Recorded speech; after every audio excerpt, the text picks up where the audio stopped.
김어준 총수가 적폐들에게 공식 경고를 했는데 큰 화제입니다. 관련한 중요한 선전포고 보시고 이어가 보겠습니다. 지난주에 정치요동 실수로 김어준이 웃었다. 딴지 매출 455억 역대급. 네. 이런 기사가 떴어요. 잘 보이더라고요. 포탈 여기저기 띄우고 후속도 있었으니까 다른 언론사에 받아서 썼으니까. 이 기사는 의도도 나쁜데 분석도 엉터리예요. 계엄, 대선, 전당대회하고 이 수익 증가는 상관이 없습니다. 주식회사 딴지는 이 겸손 방송하고 다르게 광고를 받거든요. 그런데 2025년 광고 수익은 전년 대비 오히려 줄었어요. 딴지 마켓 수수료도 오히려 전년 대비 줄었어요. 그리고 후원금은 원래 없습니다. 딴지는. 그래서 기사 중에 뭐 장부상 선수 수익이 구독료, 멤버십 어쩌고저쩌고 다 엉터리예요. 맞는 게 하나도 없어. 이 기사 보면은 정치적 주장이 극단화될 때 수입이 보장되는 신념 사업 어쩌고저쩌고 하는 해석도 그래서 다 엉터리입니다. 정치적 동지가 그냥 후원은 해줄지언정 나쁜 물건을 계속 사주진 않아요. 동지가 멍청한 소비자는 아니란 말이죠. 좋은 기획에 파리 패션 위크에 쓰는 디자이너가 국내 제조업 기술로 제대로 줄 물건을 만드니까 반복해 구매하는 겁니다. 그 맥락에서 우리는 세계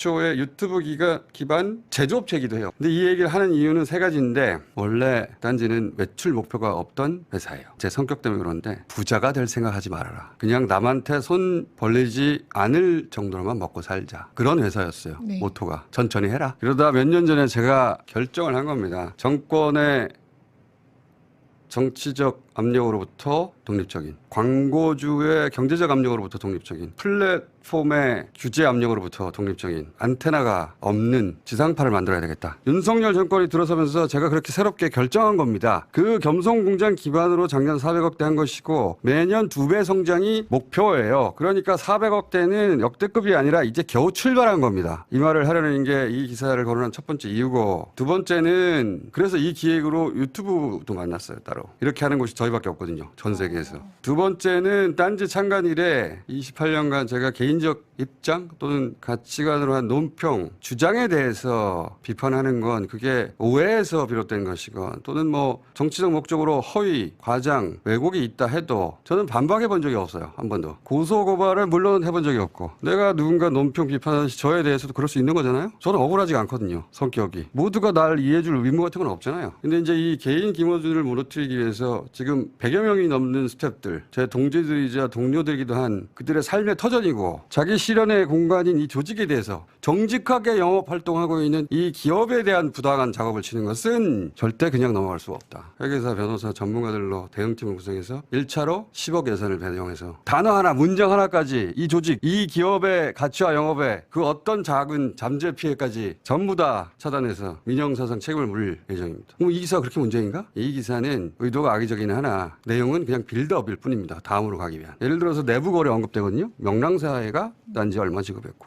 여론조사 꽃이 얼마 임대료 납부했다. 꽃의 임대료는 건물 매입하기 전에 건물주에게 우리가 납부하던 임대료 기준으로 산정된 아무 문제 없는 금액인데 왜 이런 내용을 넣었을까? 굳이? 관계세 간의 불법, 불량, 내부 거래가 있고 자금 세탁을 한다라고 나중에 뒤집어 씌울 궁리를 하고 있거든요. 그 외에 몇 가지 더 있는데 저는 알고 있죠. 아주 자세히. 제가 뭘 알고 있는지 모를 텐데. 왜냐하면 이건 저의 전문 영역이거든요. 그래서 세 번째를 얘기하지 않을 수 없는데 어디까지 후속 기사를 할지는 모르겠어요. 근데 그 진도에 따라서 예전에 이재명 조국 윤리향을 쳤던 바로 그 방식으로 누군가 작업치는 거는 더 이상 못하게 해야 되겠다. 어쨌든 이 시나리오에 선수들 냄새가 진하게 나는구나. 흥미로운 건 그 실행 기자들이 이긴 흥미로운 대목인데 연합군이에요. 그것도 국공합작인데 이건 싶은 소속 다른 기자들 4명이던데 꿍짝꿍짝. 뭐 첫 기사 내놓고 자기들끼리 막 피드백 좋다고 좋아들 하던데. 더 흥미로운 건 그들과 연결된 사람인데 앞으로 기사가 어디까지 나올지 모르겠지만 보면서 이런 얘기를 하려고 미리 공지하는 겁니다. 그 기자들 전에 몰려 자기들이 제 전문 영역에 들어와 있다는 거를. 자, 그리고 제가 이런 기사를 그물을 치고 오랜 시간 기다려왔다는 걸 몰라요. 이 모든 게 제가 범죄를 저질러서가 아니라 애초 목적 자체가 저를 조지려고 시작하는 거거든요. 그런 작업이야말로 범죄라는 걸 이참에 밝혀야겠어요. 제가 국가 권력을 상대하면서 사설에서 살아남은 사람입니다. 두고 보세요. 네, 공감합니다. 대한민국 최고의 뉴미디어인데 매출이 455억밖에 안 되다니 훨씬 많이 벌어도 이상하지 않을 것 같은데 저는